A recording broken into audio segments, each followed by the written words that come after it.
એટલે અમુક આગળ વિડીયો એવા વાયરલ થયા હતા કે ભાઈ બહારના બધા જોવાયા છે, કોઈ જાંબડિયાના સી નહીં. એટલે આ બધા જાંબડિયાના સી. હવે આ આપણે ડીજે ની વાત છે, બરોબર. ગબ્બરભાઈએ ડીજે વગાડ્યું એની, એટલે એમાં આપણે ગબ્બરભાઈ આજ દિવસ સુધી કોઈ ગામમાં કોઈને નડ્યા નથી, અને આપણા ગામમાં કોઈ આવી મીટિંગ પણ નથી થઈ. આપણા ગામમાં કોઈ મીટિંગ નથી થઈ, અને કદાચ એની કોઈ ભૂલ થઈ હોય તો કહેવાનો મતલબ કે પેલા ગોમને સોલ્યુશન કરવું પડે. આ 4-5 જણા જે ગોમના છે એમને ખબર છે, એમનું એક ષડયંત્ર છે મને નેચા દેખાડવાનું, મને પાડવાનું. બરાબર. એ હાચા હોત તો ગોમ ભેળું કરો અથવા કહેવા હોત, અને એ હાવ હાચા હોત તો જેને આયોજન કરી એ લોકો અમને બોલાવોત. આ બધા અત્યારે બેઠા એ બધા કોઈને ભાઈ આ લોકોને બોલાયા કે નથી? કદાચ બોલાયા છે, કોઈ જ્યાં હોય તો આ લોકોને કોઈ પૂછ્યું નથી. ભાઈ તમને કોઈ પૂછ્યું છે? આટલું બધું કોઈ પૂછ્યું છે? ભાઈ અમે મીટિંગ કરે છે કે આ છોકરાને માફી મગાવવાની છે, પૂછવાનું છે, એવું કોઈ ચર્ચા થઈ? એ હોય તો કહેજો. અને જે કોઈ સાચું કહેજો, મનમાં પાપ રાખતા નહીં. હાર્યું સત્ય છે. આજના દાડા સુધી ગામમાં કોઈ નડ્યા નથી, કોઈ મીટિંગ થી નથી. બંધ કરાવો તો ગામમાં હવના પેલા દારૂ બંધ કરાવો. બરાબર. નડતર કરે છે હવના પેલા દારૂ ખરાબ છે, બરોબર. એટલે દારૂ બંધ કરાવવું છે.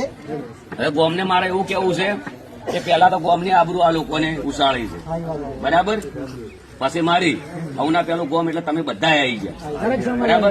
કદાચ ખોટો હોત ને ગોમમાં કોઈને નડ્યો હોત તો તમે અત્યારે આટલા આવો નહીં. આ ચોખ્ખું દેખાય છે, બરાબર. એટલે ગોમ મારા ફેવરમાં રહીને આ લોકોને જે 2-3 જણાને કર્યું છે. હવે ઘર ધણીનું કેવું એવું છે કે મેં ગોમ ભેળું કરવા ગયો હતો, વાત કરી, પણ આ લોકોએ કોઈ મારું મોન્યું નહીં કે તને ફાવે એમ કરી. જે વ્યક્તિ પાઘડી ઉતારીને માફી માંગી છે એ વ્યક્તિ એમ કીધું કે તું વરઘોડું કર ને સોરા ઉધી કે હાજર ડીજેમાં એ વ્યક્તિ આવ્યા છે કે હું પટાક ખેલીશ.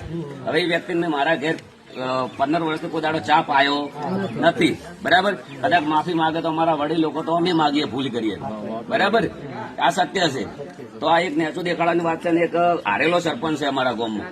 તો એ વ્યક્તિ કોલ રેકોર્ડિંગમાં એવું બોલ્યો છે કે આ લોકો નીચ છે. તો પેલા હું ગોમ કને કહું છું કે મેં ગોમમાં શું બગાડ્યું, શું નીચ વેડા કર્યા.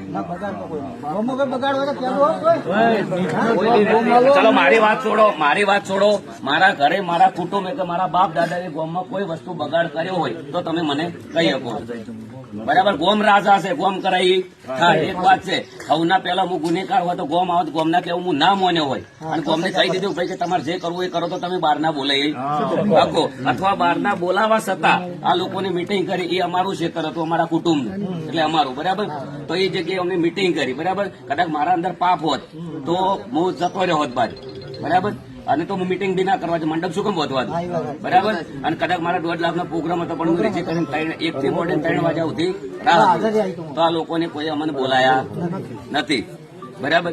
આ લોકોને મેન ષડયંત્ર મારા ઉપર રચ્યું છે પાડવાનું, એટલે મારા ગોમને રજૂઆત કરવી જરૂર. કાલ ગોમ વાળાને એવું લાગે કે આ વ્યક્તિ ખોટો છે, બરાબર.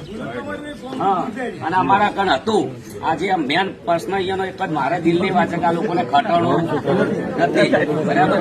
અને અમારા કણ હતું તો ગોમમાં જે પ્રતિષ્ઠા થઈ એના અંદર સૌથી મોટો સડાવો